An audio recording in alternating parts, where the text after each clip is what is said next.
welcome back to the Mother-Daughter Disney podcast. I'm so excited for today. Well, now my name is Amanda. I'm here with my lovely mother. Hi, Janette. I know, recently I've been forgetting to do introductions. Because she's so excited to get started. I know. So today we're doing another Disney history podcast. This was based off a podcast that we did a couple months ago at this point, where we kind of talked about our top 10 things that we missed from Disney's past. And that kind of launched this whole series of just talking about like things that were in Disney's history's past as either closed or gone away for whatever reason. So today we are going to be talking about the Wonders of Life Pavilion. So the Wonders of Life Pavilion, there was a lot to it, so it was definitely interesting. So we'll definitely just... I forgot most of it when she mentioned it too. Yeah, when I mentioned it, my mom like kind of forgot. Like, what is that pavilion? Where was that? Well, yeah, the Wonders of Life Pavilion, and in a quick nutshell, was a pavilion that was in Epcot. And so it was kind of back today where Guardians of the Galaxy Cosmic Rewind is. It was kind of back in that direction is where it was. And technically the building still stands there today. It's just empty and basically not being used. So, all right. So yeah, what was it? It was an attraction similar to what the land is in Epcot right now. And again, kind of near where Mission Space and Cosmic Rewind is. But I would say it's much larger than what the land currently is. But it kind of had that feel where you would walk indoors into this pavilion and then everything was inside. Again, similar to the land, you walk into the land and everything is inside of the land. So this pavilion was dedicated was dedicated to healthcare, focusing on the human body, physical fitness, medicine, and nutrition. I also want to note too, all of my sources will be linked in the description. Also, don't mind if you can hear cats in the background. We got 3 cats in the house today. So Morocco just came down to say hello to me. It opened on October 19th, 1989, which is the day that Epcot opened, and closed officially on January 1st, 2007. From 2007 to 2018, the pavilion acted as Epcot's festival center. However, basically it was only being used for some of the food in there. They'd have certain like meet and greets in there, kind of tables and chairs for people to sit inside, but nothing too crazy. And then in February 2019, it was announced that the new Play Pavilion would be built in, again, the same area of the Wonders of Life Pavilion. And it was scheduled to open in time for Walt Disney's 50th anniversary in 2021. Of course, due to the pandemic, that didn't happen. So the pandemic hit, and then the Play Pavilion the construction never even started. I think it started a little bit in March of 2019. Yeah, it says in March of 2019. They never finished it, and they never really announced what was going to be included. I think at that point everything came to a dead stop, and they had to reevaluate. Yeah. So the original attractions within the building have also all been closed and or partially removed. So with the let's dive into the history a little bit now, shall we? So the Wonders of Life Pavilion was officially announced on January 22nd in 1988, with construction beginning the following month. So again, when Epcot was initially opening, they announced a whole new project, which was going to be the Wonders of Life Pavilion. The idea of the pavilion was going to, again, being devoted to the health and fitness aspect. And that was kind of all centered around the original theme of Epcot, of what Epcot was supposed to be, kind of like a world, the world showcase. It was like things of the futuristic, the human mind, the land, everything was kind of all nature-esque, so to speak. Right. At first, there was no corporate sponsor, and Disney could not find a corporate sponsor for a while. And then suddenly MetLife came on board, and MetLife signed on to the pavilion, and that is when the actual construction basically started for it. MetLife wanted to feature 2 main attractions in this pavilion, which was Cranium Command and Body Wars. So we'll get into those a little bit later in like our attractions area. MetLife ended its sponsorship in June 2001, and that said it eventually led to the gradual decline of the pavilion. So once MetLife left, the pavilion slowly started to go downhill. Because nobody else wanted to be the sponsor. Yes. On January 4th, 2004, Disney made the decision to make it seasonal operation only. So just a few years later, it was only seasonal. So it was really only being operated during high capacity like times of the year. So such as the Christmas season, some of like the summer season, New Year's, things like that. Its most recent operational phase, which was its last operational phase, was November 26, 2006 through January 1st, 2007. When it closed, they did announce that it was officially closing, but there was no official reason given. However, most people just assume it was just due to, I would say, lack of updates within the pavilion. Yeah, well, like you said, the sponsor, it took them a while to get the sponsor. MetLife probably didn't want to put much money into it. Yeah, and I would imagine that back in the day, Disney probably didn't have the money to invest back into it. Right. So overall, the pavilion never was updated. So people would often say that it was quite dated. It was kind of stuck in that 80s color scheme, the 80s mall vibes. For those in present day, if you've seen Stranger Things, kind of like those vibes in Stranger Things, it takes place in the 80s. And it also had a lot of celebrity stars in like the films of it that were all popular in the 80s. But by the late 2007, a lot of those stars either were really no longer popular or kind of, again, I feel bad saying outdated because I don't want to say that about a person necessarily, but they were no longer like the famous star. So for instance, they had a lot of SNL stars, and SNL stars, they come and go throughout the decades. Right. So 20, 30 years later, those SNL stars are not as popular as they once were. And those were the main like celebrity features in some some of these films that they had never updated. So I am kind of sad that the Disney just chose never to update it in a general sense. But again, I assume that's just I think due it's to also budget. amazing that the space, I mean, the building's still there and the space is not being used. I mean, Yes. it just seems to me that with space at a premium and the fact that they could put new stuff in there, that would draw more people to, to go and have something new to experience. Yeah. Well, it does say while it's not operational to the public, Disney does use it for private and corporate events. So I wonder if they still do certain like private, again, maybe team building things in there. And no one really knows for sure in the public eye. In 2007, temporary walls were placed around the existing attractions that you can kind of see from the outside. And again, this is what I had mentioned before, that they would host some of like the festivals in there. So some of the food booths and places to sit and eat. So for the Food and Wine Festival, for instance, had some like booths in there that people could go sit and eat. The Body War sign was removed in 2008, replaced by a temporary Garden Town sign with the imprints from the original marquee painted over. It's very sad. By 2009, significant portions of the Body Wars attraction had been removed, which makes sense. I feel like it's kind of sad if you just have an attraction sitting there doing just nothing. sitting there. And they also took away the Celebrate the Joy of Life sign in 2009. And at that point, most of the exhibits were slowly being removed. The pavilion did eventually receive a paint job, and inside, instead of those bright colors that were kind of fading away from the 80s, they repainted it with more muted colors of like white and light green. And the pavilion again operated seasonally for things like the Flower and Garden Festival and the Food and Wine Festival as a festival center. So they had seminars, videos, presentations. They also had some merchandise in there as well. In 2014, November 2014, the Body Wars ride simulators were completely dismantled. However, the queue still exists and says most of the props and other electronics were also removed, but except for again just the queue. So it kind of took them years, if you think about it, to slowly remove the items in here. It just seems to me that it wasn't a priority. I guess it definitely wasn't, and I imagine it's expensive to take things down. Like I know when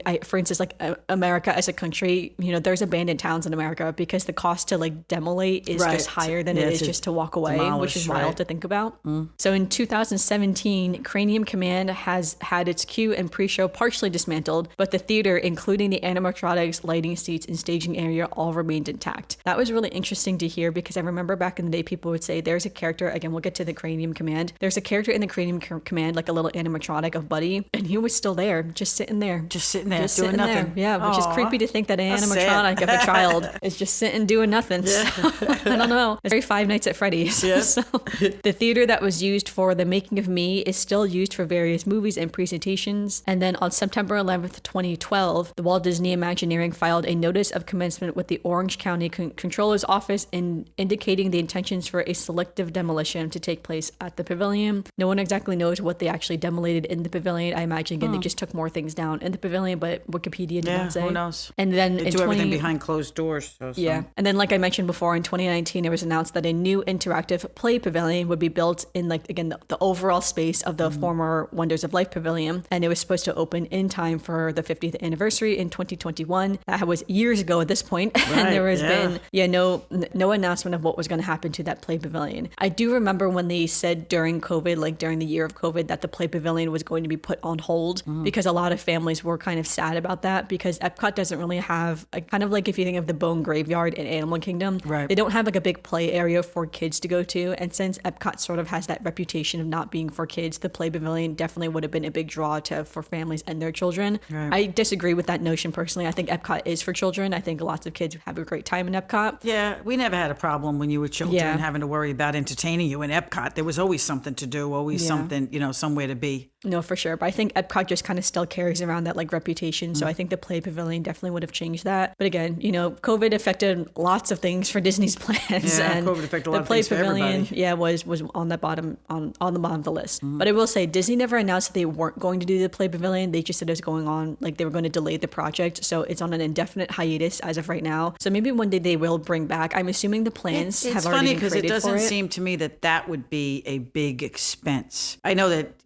taking care of the building and everything is an expense, but it's not like putting animatronics in. I guess maybe it's like the cost to make it doesn't have a high return, I guess is what it is. Right. So for instance, the Journey of Water attraction has a high attracted idea that a lot of people may go to Epcot just to see that attraction. Okay. Whereas no one's going to come to Epcot just to go to the play area. Yeah, it's more of just like an added bonus. So that's where I imagine maybe they're thinking the return on investment isn't as worth it versus other things in the park, which is fair, but I do think that play pavilion would hold a lot lot of value in a general sense. In a general sense, and have because there's more lots to of do. people who, especially on some of the big rides now, like Guardians and those. And think of that area as well. And I think that's, sorry to cut you off. It's hard to find someplace there. Yeah, but that whole area is all thrill in that area. You have Test Track, Mission Space, and Cosmic Rewind. Right. Those 3 rides are not for children, obviously. No, you have a lot of people sitting around waiting for their family members.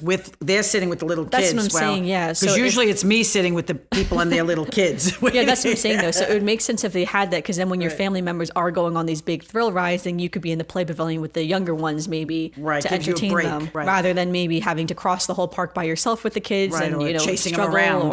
Yeah. So that's why I think there is a lot of value to it, but I could see them again, maybe, putting on the back burner. So who knows? But all right, let's get into the attractions. There were lots of different attractions in this overall pavilion. So some of them have very in-depth notes that I found, and some of them had like almost nothing I could find. But the first was Cranium Command. This was a theater show with audio animatronic actors alongside a movie. So the show basically explained the functions of the brain and its interactions with the human body. So you had the character General Knowledge explain to you that you were able to become the functioning parts of the brain, like as the ride, you were going to become the functioning parts of the brain. And again, like along the way, you learned the different parts of the brain, how the brain works, what neural connectors are, things like that. You're introduced to Buzzy, and as an adolescent boy in animatronic form, again, that's that character that still exists and just hangs out by himself there, which is so sad to think about.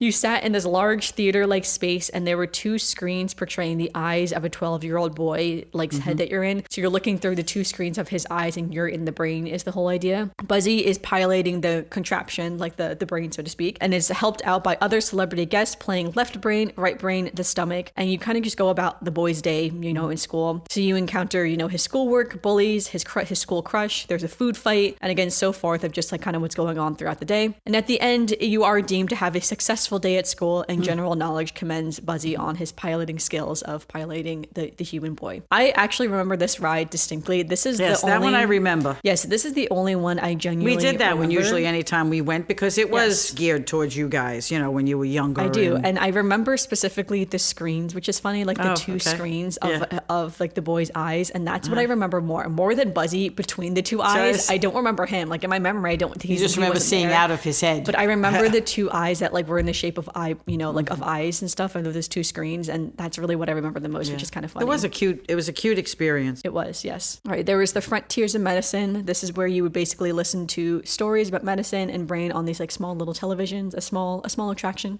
Yeah. Don't remember that. One of the other larger attractions was Body Wars. I don't know why I put them out of order. I put this really tiny attraction between the 2 big attractions in my notes. I have never been on Body Wars. Yeah. So Body Wars was a motion simulator ride taking guests on a fantastic voyage-like trip through the heart, lungs, and brain. It was considered Epcot's thrill ride. Did you go on that? I know Luke went on it once. I assume I did not go on it. No, I think Luke went on it once. He came off. I think him and Daddy went on it. They came off and said they didn't like it. Yeah. So I think if the pavilion closed in 2007, I would have been under 10 years old at that time, or like just about 10. Right. So I think I would have been too young to go on it at the time. Right. I probably would have just made it towards the end of its run, but I imagine towards the end of its run, we may have not been going over to that area. It had all kinds of warnings too about motion. That's why I didn't go on, because of motion and all that kind of stuff. Yeah. So when Epcot opened, this was considered its thrill ride in Epcot was Body Wars, unless you considered Maelstrom in the Nora Pavilion as a thrill ride, which I think you could if you wanted. If you were a little kid. Yeah, there is a drop in like the Frozen Ever After, formerly Maelstrom ride. It's not a very large drop, but I mean, but Body Wars is one of those like bounce you around. Yeah, I'll get to it. Yeah, we're going to get there. Right. So the film was directed by Leonard Nimoy and starred actors such as that's how you say my bad. Nimoy. Well, he's Star Trek. You don't watch Star Trek. And starred actors. He was involved. Yeah, Tim Matheson, Elizabeth Shue, and Dakin Matthews. So the ride mechanism of Body Wars is the same as Star Tours in Hollywood studios. So you essentially sit in a box and the box shakes you around. Okay. That's why I don't go on Star Tours. Yeah, if you have been on Star Tours before, it was the same ride mechanism as Star Tours. Every theme park at this point has a ride like this. I know, for instance, SeaWorld has one where you kind of explore the Arctic. Oh, right. We did that one. Yeah, so that ride is the same ride mechanism as Star Tours and other rides. So yeah, so a lot of theme parks have this ride. I mean, like it's pretty simple and you can load a lot of guests on usually and off in pretty good times. Pretty quickly. But yeah, essentially you sit in a box and it shakes you around with a little screen. Gives you the idea that you're going through the body.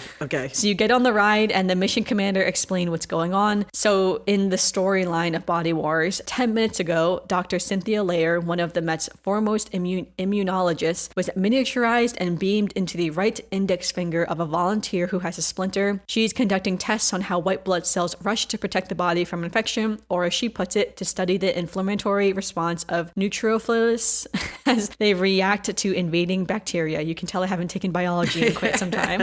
So apparently the scientists were able to beam her to the exact destination of where this splinter was, but now it's going to take the captain and 40 visitors, us, to get her out. Because basically while her mission was complete, she now doesn't have like enough power to get back out of the body. So we're going in to rescue her is kind of like what the storyline is. So you're with Captain Braddock, and he guides the body probe, which is what you're in, the body probe. And in no time, you're under the skin of the volunteer, is what it said. White blood cells are on their way to the splinter, and you are, with the white blood cells traveling to the splinter, you experience a lot of turbulence along the way, is what the note said. And as when you get to the Dr. Layer, she gets pulled into a capillary, so you have to go chase her down the capillary. You're pulled into the vein of the heart, you're pulled into the lungs, you're being attacked by white blood cells. Captain Braddock tries to stun the white blood cell with a laser, and now you're running out of energy too. So meaning you also won't be able to beam out. But then Dr. Layer points out the brain works on electrical impulses. So that is where you're headed now, is up to the brain. So you head up to the brain, and then you're routed back to bring, so once you get to the brain, Dr. Layer was correct. You have enough power now suddenly to beam you back out of the human body. And that is essentially what the whole ride is. And the whole overall ride is deemed a success. So again, this was considered the first thrill ride of Epcot with waits over an hour. So people used to really wait for this ride. Oh, wow. Okay. Which makes sense, because if you think about in the beginning of Epcot, there were not that many rides. No, there were not that many of those kind of rides, and it was kind of thrill. Yeah, it was a thrill ride. Okay. So again, same rhyme mechanism as Star Tours, but Star Tours was deemed more successful than Body Wars. First off, its connection to Star Wars just had a lot more people who were just more interested in it at the time. I mean, like back in the day, Star Wars was the biggest thing. Now I feel like there's a lot of sci-fi and fantasy things that can kind of keep people's minds occupied, but Star Wars was one of the first, which is truly amazing. And Star Tours also had less reported motion sickness. So apparently the concept of going into the human body plus the motion of being shaken around was very gross to most people. And they actually experienced more motion sickness on Body Wars. Reason I didn't go on it. Yes, than Star Tours, which I think makes a lot of sense when you think about it in that way. And I thought that was kind of funny when I read that, because I feel like if this ride was open now, I think I would love it, because I do find stuff like this really interesting. Yes. And I think it would be fun to kind of play, the magical school bus type of thing, and, go through the human body in this way. So I feel like I would have liked it, but so sad that it closed so soon. I didn't get a chance to go on it as an adult.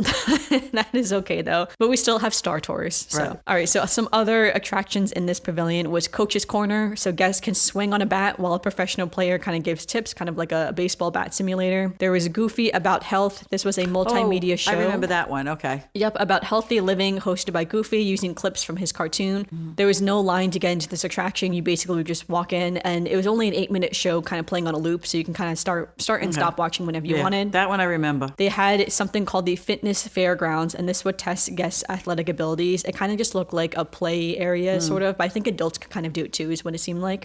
There was a sensory funhouse. This was a true interactive playground that would test guests' sensory abilities. The Audio Antics was a listening skill game, which involved regular sounds and sounds that were out of place, and the listener had to figure out which sounds were like the regular sounds and which ones were the out of place sounds. The Making of Me. This was a short movie about birth and life starring Martin Short. This had a big warning before that viewer discretion was advised, since it did go into the very scientific aspect of how children are made, and they did feature live footage of the birth process. Oh, really? Okay, we probably never saw that one. Okay. No, this apparently was controversial at the time as well. Though I would think so. People didn't like it. I would think it would be controversial now, which I think is fair. And I don't know again how graphic it was, like how much they really showed, I guess, like biologically wise. But yeah, they just interesting. I have no idea personally. I'm sure you could probably try to find the video on YouTube somewhere if you really wanted. And last but not least, there was the Wonder Cycles. This was stationary bicycles with a television attached. And so the faster the riders pedaled, the faster the video played. The bicycles would take the rider on a short tour with a selection of, they had 4 locations you could tour. The 100th Anniversary Rose Parade in Pasadena, California, Disneyland in California, or you could also take a ride on Microworld Big Town, USA. I have no idea what that is. No.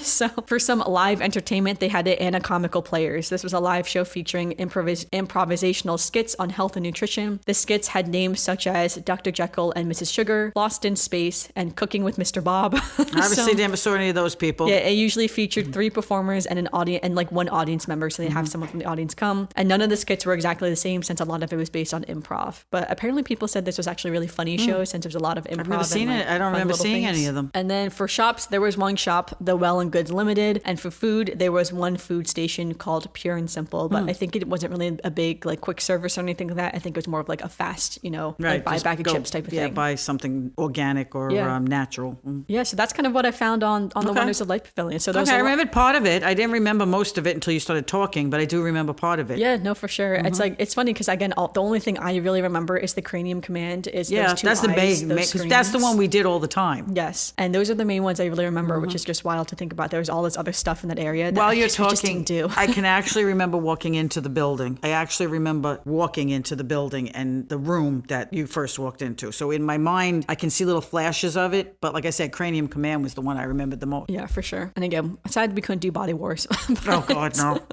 All right, so let's transition into some Disney news. So first up, at the Morgan Stanley teleconference, Bob Iger teased some new projects. So he said that Disney is now in the position again to start expanding. And he said, in quotes, we could actually build 7 new full lands if we wanted around the world. So a lot of people are taking this and running with it, thinking that they are going to build 7 full new lands. I think he was just saying this as if we could do this, but we're not necessarily doing this. It's just like an idea type of thing. So I thought that was kind of interesting because every news journalist, it gets everybody off his back about everything else of all the new stuff that they're going to be doing. Right. So I am excited though to see what they are going to be doing and how they will expand different areas and different places around, both in Disney World, Disneyland. Right. And he's not just talking about parks. Disney World. He's talking about everything. Yeah. Speaking of Star Tours is adding new footage. So they're going to add new little storylines featuring Ahsoka Tano, Cassian Andor, and Din Djarin and Grogu. And this will be across all the Star Tours in Disneyland, Hollywood Studios, and Disneyland Paris. So a lot of people are excited to see some new characters and like storylines within the Star Tours, ride. I think that's why I kind of love Star Tours because they kind of go across the entire Star Wars universe.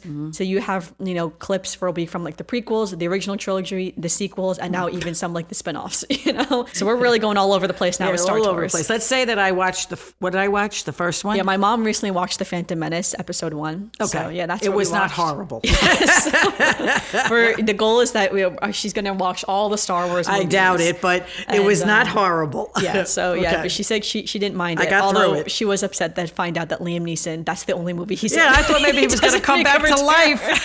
Yeah, Liam Neeson's only in The Phantom Menace. He's not in any other Star Wars movie. I was like, okay, they killed him. Does he come back? Does he come back? So I have watched that. So even though I don't care about Star Tours, I have watched one Star Wars movie now. Well, to let you down even further, there is no Star Tours storyline or film with Liam Neeson. He's not there. So, but everyone is excited to see Ahsoka, Cassian, and the Mandalorian and Grogu in Star Tours. I'm excited too, and I'm so impressed that they're also adding it to Disneyland Paris, meaning that means they filmed it both in English and French, because the Disneyland Paris Star Tours is fully in French. When I went, it was truly the only ride that was fully in French. Every piece of it was in French. There was no English. There was no anything. So you just got on and you just sat through a fun French-filled Star Tours ride. So, all right, there's some new Dole Whip flight flavors in Disney Springs. The new flavors are Banana Foster, Chocolate Pistachio, and Pineapple Vanilla. I would love the Chocolate Pistachio and the sounds Pineapple good. one. I saw the picture of it. It looked cute. Yes, I feel like if we got that, we'd all have to share because I don't like bananas. So my dad would have to eat the banana one for me.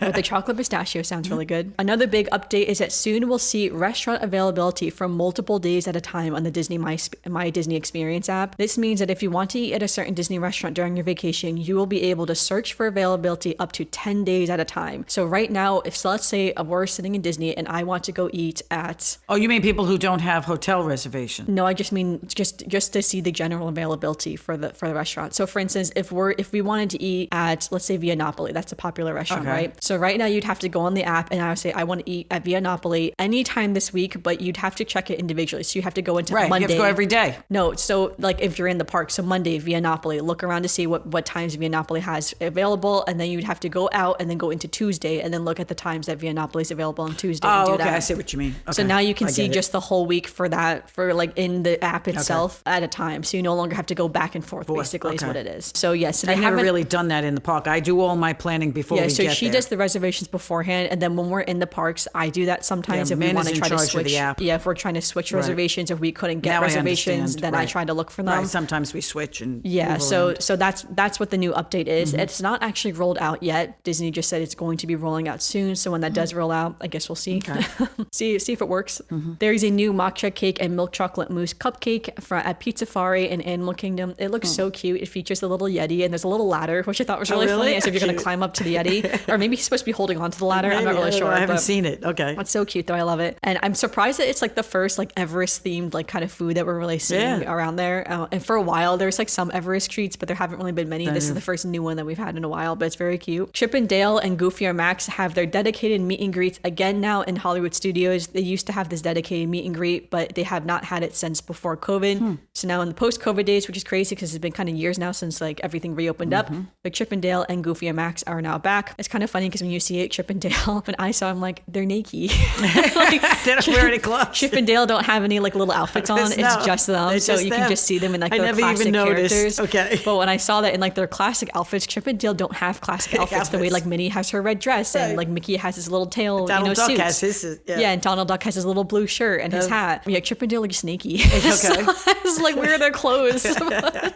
I guess, I don't know. I just never thought about funny. it. Okay. Yeah, I know. But yeah, I guess they're naked. I guess Pluto's always naked too. I don't know. He just has his collar on. They're just animals. They don't, they're not like the main characters. Well, Chip and Dale kind of can talk. They kind of squeak to each other in the cartoons. I don't know. I just thought that was funny though when I saw it. I was just shocked to see them naked when they open up the post. But yeah, but if you're excited for those meet and greets, they are back. I will say they were doing meet and greets in Hollywood Studios. It wasn't like dedicated meet and greets. Now they have dedicated times and slots. So before it was kind of just, you kind of knew when like Goofy was going to be somewhere. You just wait on the line and stuff. But now it's more dedicated. And the last thing I just want to point out was that the Grand Floridian egg display is all out now, as well as the Grand Floridian Cottage is open, selling chocolate eggs, candy, and other Easter themed treats. So long because we haven't gone. We haven't. Yeah, we no longer go during Easter, but the eggs are so beautiful when you see these chocolate displays. But they're opening it earlier and earlier now. They are, yeah. So we have to go St. Patrick's Day week again. Yeah, for sure. So we'd have to try to see it. But yeah, but now all the eggs are out and on display, and they'll be on display through the Easter season. Easter's very early this year, though, so it is kind of. Maybe that's why it's so early. That's what I'm saying. That it's like Easter is only on March 31st. Right. So. That's why they're probably out so early. Yeah, but normally Easter's I know when we were there mid-April. that week that we were there St. Patrick's Day a couple of years ago. They were weren't not out yet, but Easter was probably but because late that Easter's year. coming up so quickly. Yeah. All right, so now we can transition into some Disney birthdays. We got 2 birthdays this week. We have Julia Marcovaldo on March 18th. Happy birthday to Julia. She is the little girl from Luca. Oh, okay. So when they're doing that race up the mountain, she's the other little girl who's doing that like race with them, essentially. And we also have Marion Ravenwood on March 23rd. So happy birthday also to Marion. She is from the Indiana Jones universe. Oh, okay. I will say I have not really seen all the Indiana Jones movies, so I'm not really super familiar. But she is included on the Disney Wiki since Disney does own the Indiana Jones movies. So all right, and that transitions to our final segment, which is our Disney memory. Did you have a Disney memory for today's podcast? Well, the Disney memory is probably Cranium Command. I remember going to that place and going there and seeing Cranium Command, and it was never like, oh, this is getting old or this is getting, you know, it just, you'd go and you'd sit and you'd, you know, watch the show and we'd walk out and it was fine, you know. Yeah. So that's my memory. Like I said, my mind is flashing on little memories of that room. Yeah. Of going in there in the room and what the colors were and different benches along different walls and different places and things like that. No, for sure. I mean, like, I do remember that too, but if I'm being honest, I don't have many memories of this pavilion in a general sense. Even when I was looking at the photos online, a lot of it, I was like, wow, that's what it looked like. Like, I couldn't have told you that. Yeah, it's kind of a flash for me, like I flashes. do vaguely remember the entrance to the pavilion because back when the Universe of Energy was ride, the Ellen DeGeneres Energy ride was there, basically where Cosmic Rewind is now. I remember being in that area and seeing the entrance to the Wonders of Life Pavilion, and then that's kind of it. Like, I kind of just have memories going on like the energy ride and then just knowing it was over there, but also knowing that it was closed and there was nothing over there, so we never walked over there. Right. But yeah, but I do remember the Universe of Energy ride. That was one of my favorite rides in Epcot, and I used to really love it. I thought it was really fun. I thought obviously it was quite educational, just about energy and where things came from. And for little kids who love dinosaurs, I mean, it was the perfect thing. I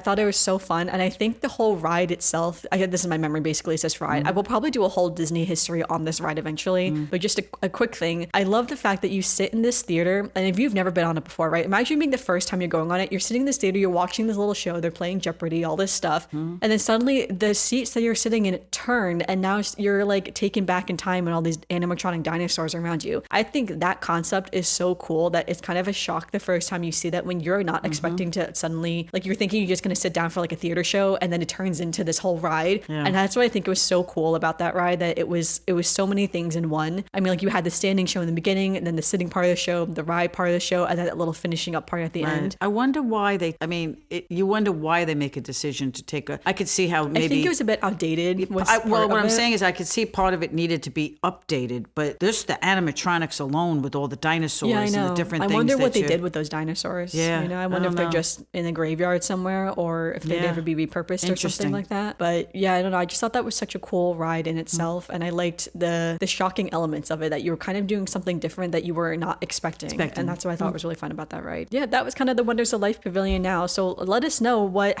do you remember from the Wonders of Life Pavilion? Did you go on Body Wars? Let us know, since clearly we have no memories How'd of you this. feel? Yeah, did you do any of these other fun things in the Wonders of Life Pavilion? I would love to hear, because again, I don't have many memories myself, but I do know this was a beloved pavilion at the time. It's also funny too that it was called a pavilion when we do actually have the World Showcase Pavilion. So I feel like they had Right, to go with yeah. a theme at the way back when. Right. And then perhaps maybe this pavilion didn't fit in because it was all the way by itself, not near the World Showcase. But I don't know though, but definitely let us know. I will have a dedicated Instagram post on our Instagram, Spaceship Earth Design. It will be linked in the description, as well as my links for like where I got all of this information from. Make sure you leave us a review on Apple Podcasts, Spotify, or leave a comment below if you're watching on YouTube. I would love to hear your thoughts again. So yeah, well, I'm looking forward to hearing, and also let us know what do you want us to do next for Disney history? What else do you want us to cover? Should I do the Universe of Energy next, or should we do something else? So let us know. We'd love to hear it. But